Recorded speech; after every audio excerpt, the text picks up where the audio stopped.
We came here to trial vehicles and technologies that allow robots to operate more independently from scientists and engineers.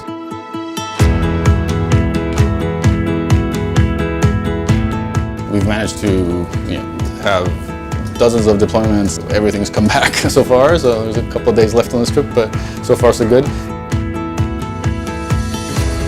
There's a fair bit of novel stuff in equipment itself, but also in the way we're using the data and the way we're making decisions. The platforms themselves, they have been modified to be better than most at collecting images from the seafloor, following rough terrain, managing their energy. Some of them are test beds to trial out automated planning and scheduling algorithms that help reduce the load on the operators in terms of setting up these missions, deciding what has to happen, in what order, how to adapt if things don't quite go well.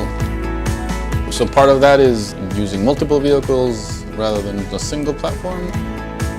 So we have a Lagrangian camera float with us, and it basically drifts above the seafloor. So you throw it in the ocean, it'll sink down and it'll drift along at a constant altitude or height above the bottom. Right now, the gliders currently have very limited navigation capability, and what we're trying to do is make a new kind of low-power navigation capability that will allow the gliders to operate in very close proximity to hazards, but be able to run unattended for long periods of time.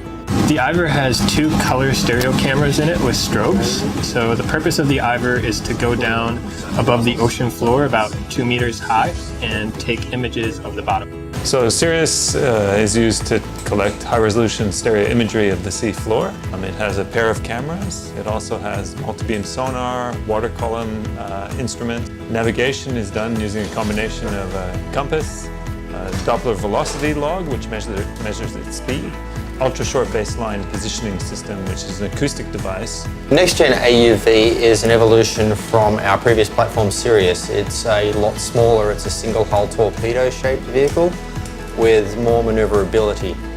It navigates exactly the same as Sirius and performs the same function of taking stereo images of the seafloor.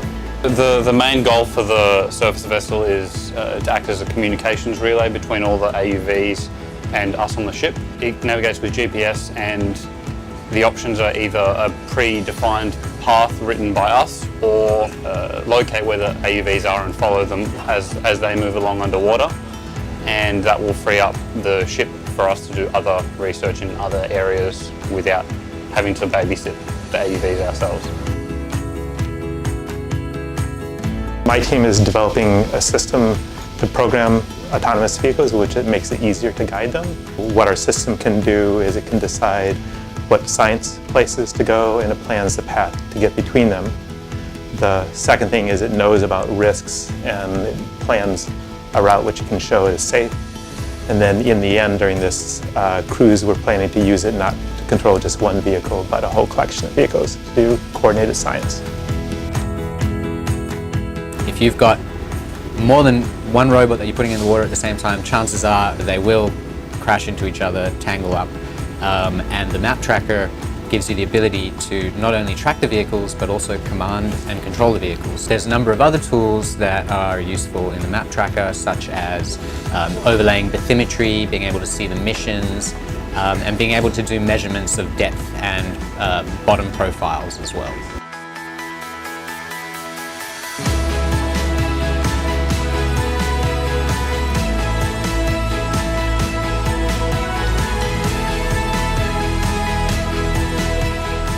All these techniques that we're developing and we're demonstrating, they will help build our ability to study and understand the oceans.